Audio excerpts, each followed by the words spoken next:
پہلے سوال کے متعلق ہی ایک ضمن سوال ہے کہ خواب کے بارے میں نے سوال کیا تھا. رسول کریم صلی اللہ علیہ وسلم نے فرمایا کہ اگر وہ بری خواب دیکھے تو کسی سے بیان نہ کرے تاکہ اس کے شر سے محفوظ رہے. تو اس سے اچھی خواب کے متعلق پہلے بتائیں کیا فرمایا تھا. اچھی خواب کے متعلق تو حضور نے یہ فرمایا تھا کہ خدا کی حمد کرے اور اپنے دوست سے بیان کرے. بالکل یہ بات پوری کریں نا. جی یہ مضمون وہی ہے جو حضرت دونوں باتوں کا مضمون جو حضرت یوسف کے تعلق میں حضرت یعقوب کی نصیحت تھی. جی اپنے آپ کو بیان کرنے سے آپ انہوں نے منع نہیں فرمایا. یہ نہیں فرمایا کہ تم نے کیوں مجھے بتائی. بھائیوں کو نہ بتانا، جس کا مطلب ہے کہ بدخواہ جو ہیں وہ جب اچھی بات سنتے ہیں تو اچھی روایت تو اس کے راستے میں خلل ڈالنے کی کوشش کرتے ہیں. اور انہوں نے کوشش کی. وہ کوشش خدا کی تقدیر کو بدلنے کی بجائے اس کی ممید ثابت ہو گئی. کیونکہ اگر وہ کوشش نہ کرتے تو وہ ساری باتیں جو بعد میں رونما ہوئی ہیں اور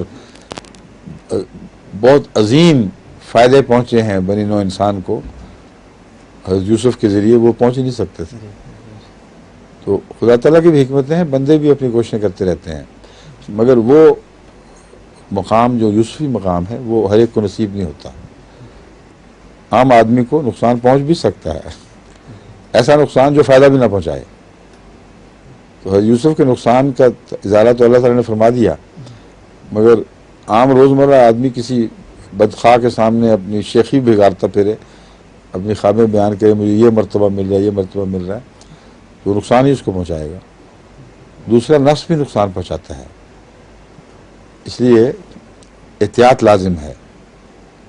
اور کسی نیک ہمدرد انسان کے سامنے بات کریں تو وہ جب یہ دیکھتا ہے کہ اس کو اپنے نفس کے متعلق غلط فہمی ہو رہی ہے تو وہ ساتھ یہ بھی کہہ دیتا ہے کہ دیکھو تم اس کو ضرورت سے زیادہ اہمیت نہ دو.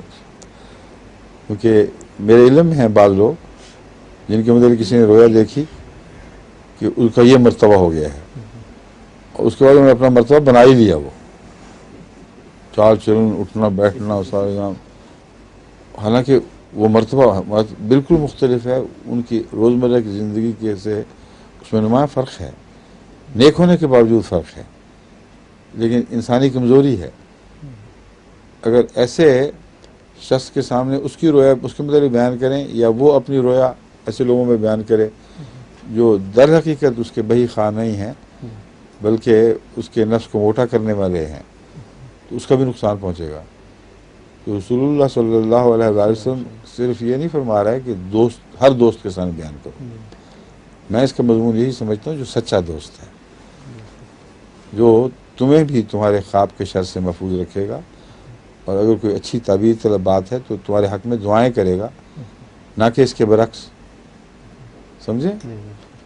اور جہاں تک بری رویا کا تعلق ہے اسے دفن کرنا اس لیے بہتر ہے کہ کئی لوگ پھر بد خیالات بھی بنا سکتے ہیں، اور وہ غلط معنی بعض سمجھ لیتے ہیں. وہ سمجھتے ہیں ہے یہ خبیث آدمی، حالانکہ بعض لوگ بیچارے اچھے بھلے نیک ہوتے ہیں، ان کو بری خواب جو آتی ہے اس کا مطلب ہی نہیں سمجھ رہے ہوتے، بلکہ بڑے بڑے ائمہ بھی بعض دفعہ محروم رہ جاتے ہیں مطلب سمجھنے سے. حضرت ابو حنیفہ رضی اللہ تعالیٰ رحمۃ اللہ علیہ، آپ نے جو رویا میں دیکھا تھا کہ قبر کو رسول اللہ علیہ وسلم کی قبر کھودتے ہیں، بعض ہڈیوں کو چنتے ہیں، دیکھتے ہیں، ناپسند کر کے پھینک دیتے ہیں، بعضوں کو لگا رکھ رہے ہیں، تو اس کی بہت سخت ڈر گئے تھے کہ یہ کیا حرکت ہو رہی ہے اس سے.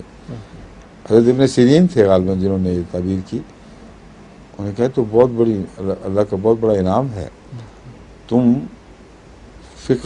فقہ بنا رہے ہو، فتوے دے رہے ہو کیا کرنا ہے کیا نہیں کرنا، جس کے لیے تمہیں رسول اللہ علیہ وسلم کی احادیث کا علم ہونا ضروری ہے.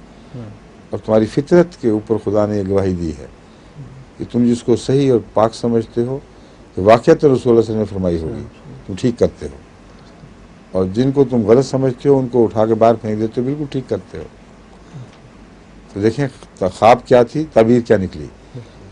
تو بری خوابوں کو بھی عام بیان کرنے سے اعتراض کرنا چاہیے، اور اچھی خوابوں کو بیان کرنا ہے تو اپنے سچے بہی خواہ کے سامنے بیان کریں. اچھا جی، السلام علیکم، وقت ہو گیا.